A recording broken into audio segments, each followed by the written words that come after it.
Hi everybody, this is Matthew Poes of Poes Acoustics, and we're doing Q&A again. So first I want to thank you all for sending in your questions. As we've mentioned before, I can't answer all the questions I get, so we're kind of picking and choosing.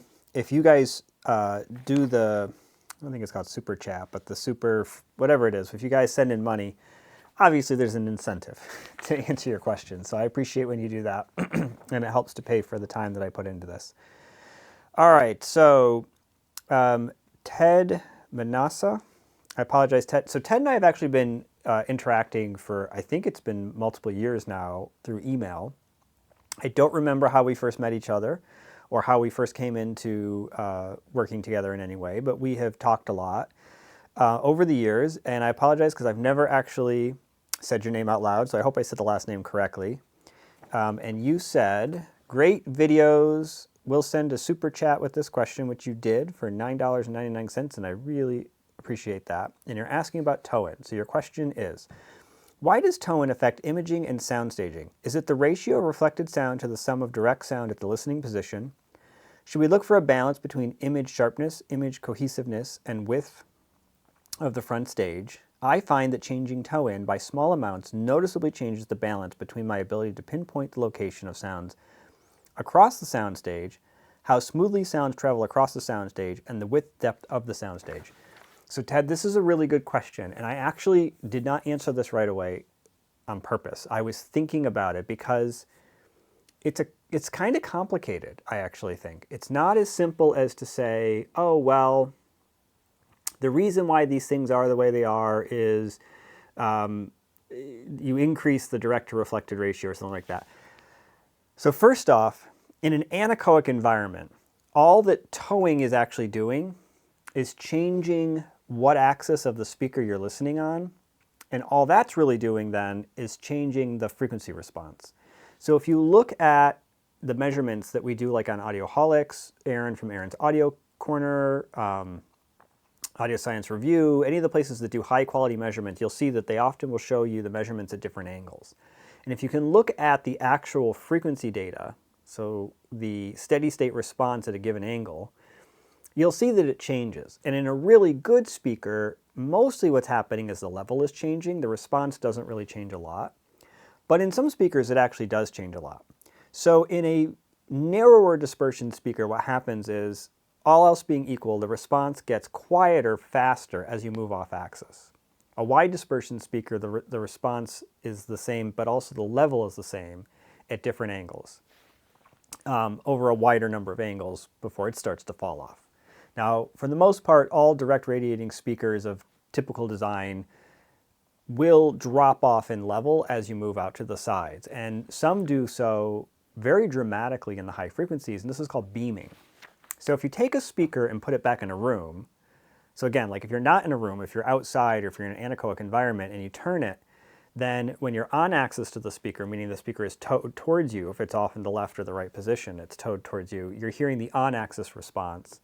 You're getting probably the flattest, smoothest response the speaker can do. Not always, but often that's true. And that's often referred to as the design axis, whatever axis it is they want you to listen at. As you turn it, something's going to change probably. I mean, again, there could be an omnidirectional speaker with the exact same response at every angle. Such a thing could exist, but we're going to assume a normal, typical speaker like you guys are using in your rooms. If you move it only 5 or 10 degrees, it actually changes very, very little. But if you move it 20 degrees or 30 degrees, there's quite substantial changes. So the level drops off 3-4 dB, something like that, over a pretty wide range, often 1 kilohertz to 10 kilohertz, something like that. And often above 5 or 10 kilohertz, you'll start to see it drop off much more dramatically as you go across these angles. So every 10 degrees, you might see a 6 dB quieting, if you will, of the high frequencies. Now, put it back in a room, and something else is also happening when you do that. And this goes to the direct to reflected sound part of the comment that Ted said.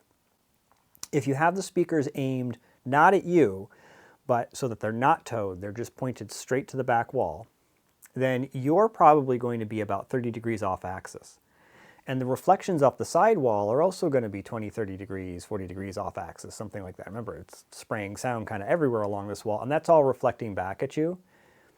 And so if you think about it, you're off axis by a kind of equal amount to how off axis those reflections are. meaning they're roughly the same level, they're just longer out in time.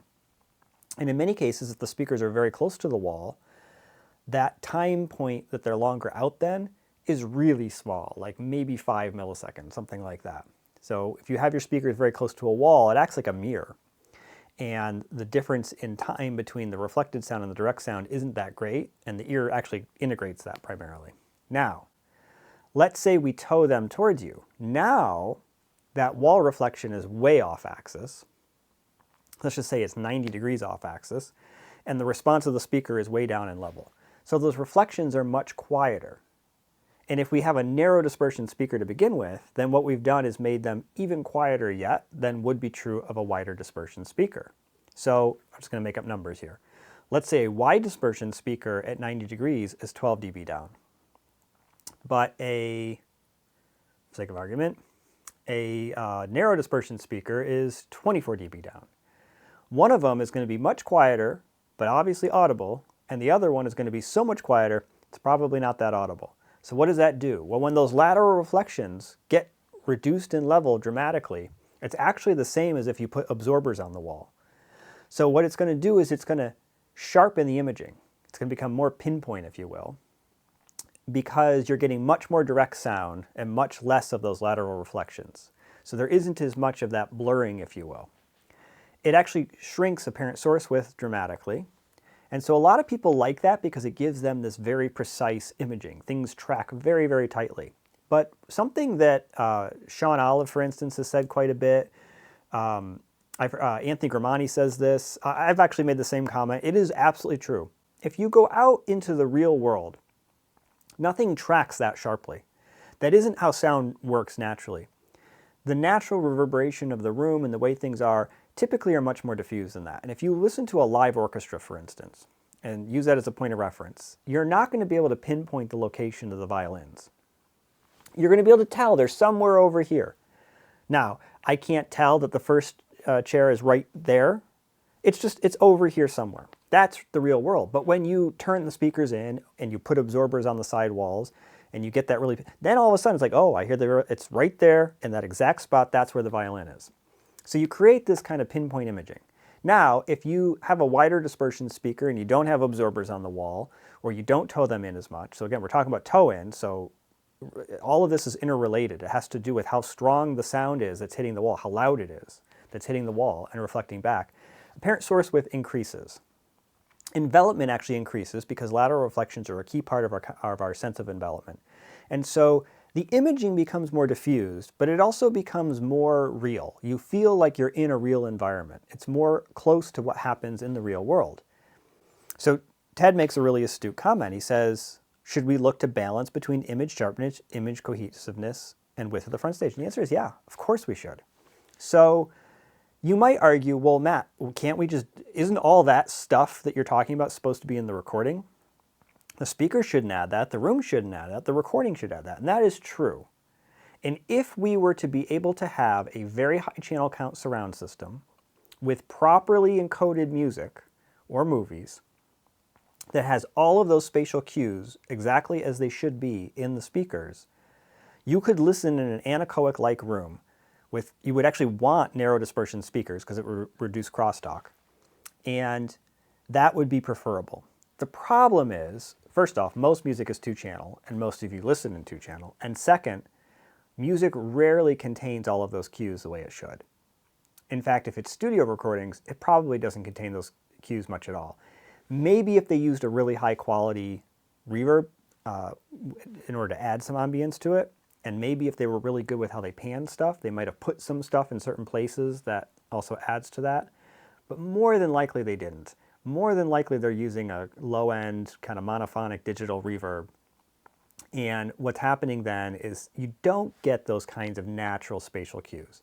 So then you rely on the room to add them back, and it gives you a better sense of realism. So what I argue for, what Anthony argues for, what Sean, for instance, argues for is the room really and realistically, it needs to contribute to the environment, because the recording isn't going to fully do that for you. With 2-channel, it's two-dimensional.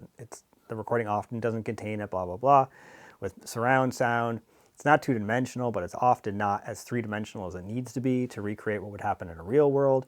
And so if you let the room be a part of it, it adds to that sense of realism and it sounds better. So what I say is you got to balance the two.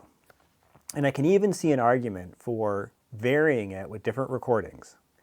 Now, normally I wouldn't vary it with the speaker ToeIn. I probably would set the speakers where I want them, because there's other reasons for toeing speakers.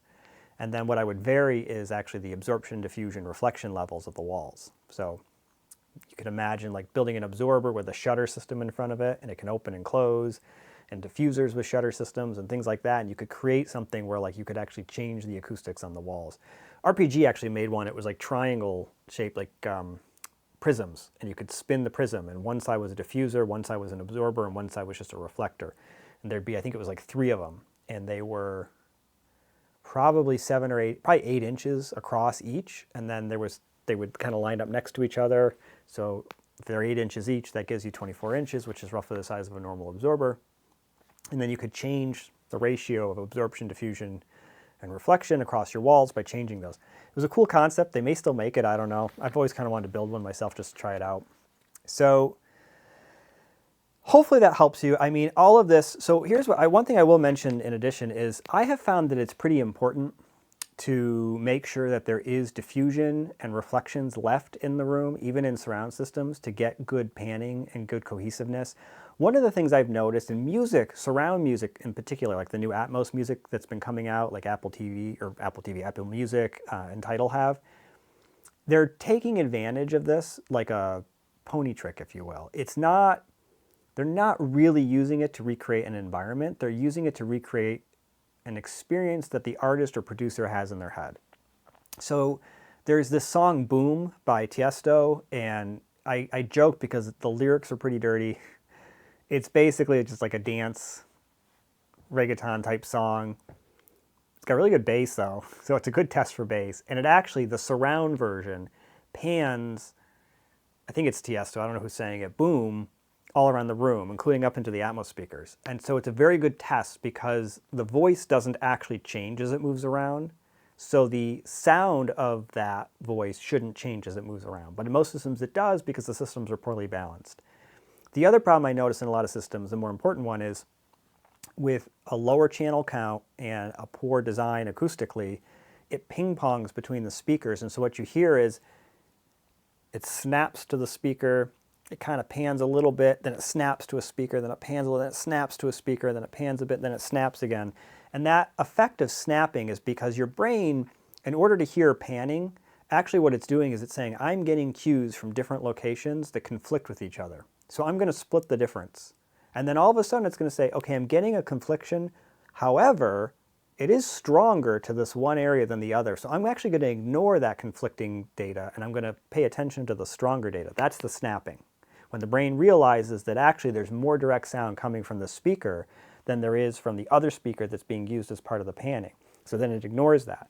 However, if you maintain a higher degree of reflection in the room and more diffusion in the room, the brain doesn't get that cue. And so what happens is it maintains the panning. It continues to split the difference, if you will, as it moves around until it finally gets so close to the speaker that that snapping that happens is only happening in the last little bit of the movement and you don't really notice it. And with enough speakers, it basically would never happen. So my recommendation is play with toe angles. Do it actually to maximize coverage more than anything else, and then make sure you've treated the sidewalls. So I think the key takeaway here though is absolutely ToeIn affects imaging. Y has to do with reflections, but ToeIn also affects coverage, SPL evenness across seats and between speakers. And then you've got this issue of trying to balance the reflections, and the whole reason that ToeIn affects it is the reflections in the first place. So using diffusion and reflective surfaces as part of your design approach becomes critical to maintaining the imaging when you have to toe differently than maybe what makes the most sense for the best imaging. So hopefully that's helpful, and hopefully helps to tie in why, for instance, we look at everything as a system. The acoustic treatments, the room layout itself, the speaker toe angle, and the speaker directivity are all interrelated in this particular issue and are something that we have to pay attention to in design. So again, hopefully helpful. I know that was probably a long-winded explanation, but it is kind of a technical issue. And so hopefully it was interesting too. Thanks, keep watching. We got more of these Q&As coming.